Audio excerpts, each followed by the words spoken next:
Hello दोस्तों, नमस्कार। मैं अंसार अहमद एडवोकेट हमारे यूट्यूब चैनल कानूनी दवाखाना में आपका स्वागत करता हूं। आपको हम इस वीडियो में जमात के बारे में बताएंगे। कोई व्यक्ति किसी आपराधिक प्रकरण में यदि फंस जाता है या निर्दोष है या दोषी है, जो भी स्थिति रही हो, और अगर वो बेल लेना चाहता है तो न्यायालय में जाकर किस तरह से जमात के प्रार्थना पत्र आवेदन पेश करेगा, और न्यायालय के समक्ष जमात पेश करने के बाद उसे किस धारा और किस प्रोविजन के तहत प्रार्थना पत्र प्रस्तुत करना पड़ेगा। जमात के बारे में हम बताएंगे कि कोई भी व्यक्ति जमात कैसे ले सकता है। तो दोस्तों, दंड प्रक्रिया संहिता 1973 के अध्याय 33 में सेक्शन 436, 437, 438 और 439 में जमात के प्रावधान के बारे में बताया गया है। किस तरह से कोई व्यक्ति किसी आपराधिक प्रकरण में फंस जाता है तो इन चार सेक्शन में किस तरह से अपना जमात का आवेदन प्रस्तुत करेगा, कब और कहां करेगा, यह हम आपको बताएंगे। 436 सेक्शन में बताया गया है कि कमानती अपराध के संबंध में किसी व्यक्ति द्वारा अपराध किया गया है तो वह अपने संतोषप्रद बेल बॉन्ड प्रस्तुत करने पर उसे छोड़ दिया जाएगा। लेकिन जब 116(3) CRPC के तहत या 446 CRPC के तहत प्रावधानों के तहत अगर उसमें कोई डिफाल्टर है तो उसके जमात मुचलके नहीं लिए जाएंगे, और उसे ऐसी स्थिति में जो भी कारण हो बताते हुए न्यायालय के समक्ष प्रस्तुत किया जाएगा, और न्यायालय उस पर सुनवाई करने के बाद, विचार करने के बाद उसे जमात पर छोड़ देगा। नॉन बेलेबल ऑफेंस, अजमानती अपराध की दशा में कब जमात ली जाएगी, उसका कौन से सेक्शन में प्रोविजन दिया गया है। 437 CRPC के तहत ये प्रोविजन दिए गए हैं कि जब कोई व्यक्ति अजमानती अपराध के प्रकरण में लिप्त हो गया है या इन्वॉल्व है तो उसे गिरफ्तार करके प्रथम श्रेणी मजिस्ट्रेट के समक्ष पेश किया जाएगा, और जहां पर न्यायालय सुनवाई का अवसर देने के पश्चात जो अपराधी व्यक्ति है उसको कंप्लीट रूप से सुनेगा। सुनने के पश्चात अगर ये वह पाता है कि उसको जमात दिया जाना उचित है तो वो ऐसी स्थिति में उसको जमात का लाभ देगा और उसको जमात मुचल के पेश करने के लिए निर्देश देगा। और जब वह व्यक्ति न्यायालय के कहे अनुसार संतोषप्रद जमात मुचल के पेश कर देता है तो उस व्यक्ति को जमात पे छोड़ दिया जाएगा। लेकिन इस तरह के अपराध में यदि कोई अपराध उसने ऐसा किया है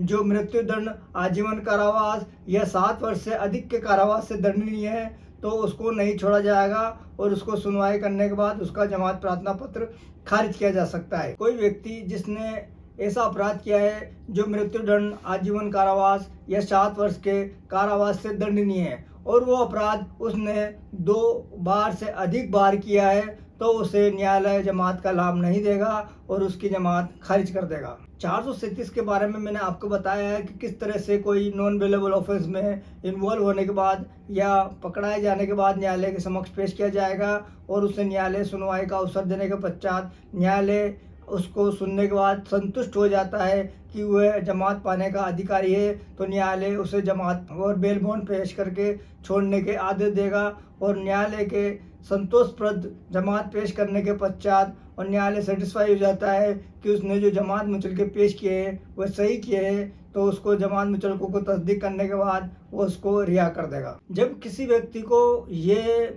महसूस हो या ये जानकारी हो कि उसे कोई आपराधिक प्रकरण में पकड़ने की उम्मीद है या पकड़ा जा सकता है या संभावना है कि उसे उस आपराधिक प्रकरण में गिरफ्तार किया जा सकता है, और ये वो चाहता है कि वह निर्दोष है, तो सेक्शन 438 CRPC के तहत वह जिला न्यायालय में अपनी जमात के लिए आवेदन प्रस्तुत करेगा और अपने निर्दोष होने के प्रमाण पेश करेगा। न्यायालय उसको सुनने के बाद यदि संतोषप्रद पाता है या ठीक लगता है न्यायालय को कि वह व्यक्ति उक्त प्रकरण में बेकार रूप से फंसाया जा रहा है और वह व्यक्ति निर्दोष है और उसके जमात होने के लिए पर्याप्त उसके पास आधार है और प्रथम दृष्टया वो जमात पाने का अधिकारी है, और न्यायालय को वो पूर्ण रूप से संतुष्ट कर दे कि वह जमात पाने के लिए अधिकारी है, तो न्यायालय 438 CRPC के तहत उसकी जमात स्वीकार कर लेगा और उसको निर्देश देगा। जो भी निर्देश उसको दिए जाएंगे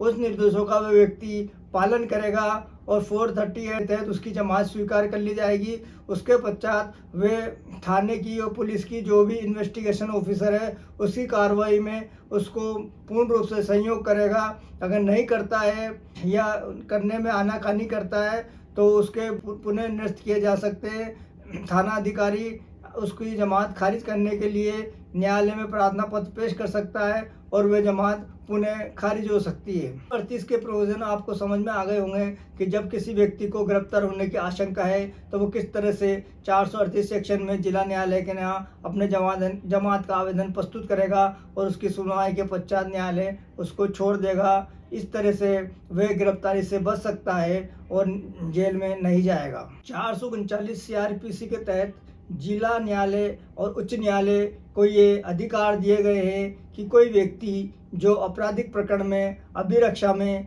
या जेल में चल रहा है तो वह अपनी जमानत का आवेदन 439 CRPC के तहत उच्च न्यायालय और सेशन न्यायालय में पेश करेगा। जिला सेशन न्यायालय उसको सुनने के पश्चात अगर उचित पाता है या ये पाता है कि वह उसकी जमात लेना उचित है तो वह उसको जमात पर छोड़े जाने का आदेश देगा और वह व्यक्ति 437 CRPC की धारा 3 के तहत जो भी उपबंध बनाए गए हैं उसके अनुसार न्यायालय में जमात और मुचलके प्रस्तुत करने के लिए तैयार है और माननीय न्यायालय के आदेशानुसार पर्याप्त जमात मुचलके पेश करने के लिए तैयार है। तो जमात मुचलकों पर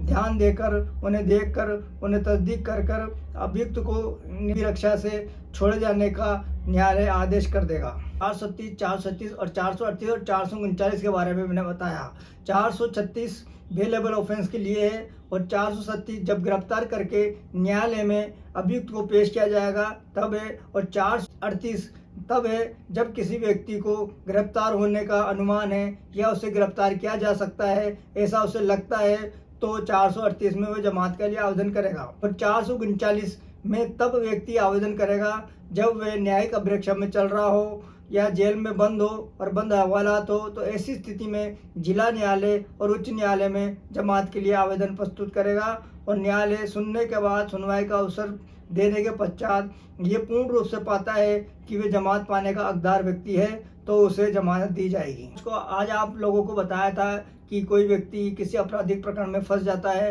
तो किस तरह से वे जमात का लाभ प्राप्त कर सकता है। इसके लिए 437, 438 और 439 का प्रोविजन दिया गया है। हाँ तो दोस्तों आज का ये वीडियो हम यहीं समाप्त करते हैं। मुझे पूर्ण रूप से उम्मीद है कि आपको मेरी जो बताई गई हुई जानकारी है आपको समझ में आई होगी और अगर नहीं आई है तो किसी तरह की कोई जानकारी लेना चाहते हैं तो कमेंट बॉक्स में जाकर कमेंट करें और पर्सनली मुझसे पूछताछ कर सकते हैं। और ऐसे ही कानूनी वीडियो को देखने और समझने के लिए हमारे YouTube चैनल को सब्सक्राइब करें। तो अब हम आपसे विदा लेते हैं। जय हिंद, जय भारत।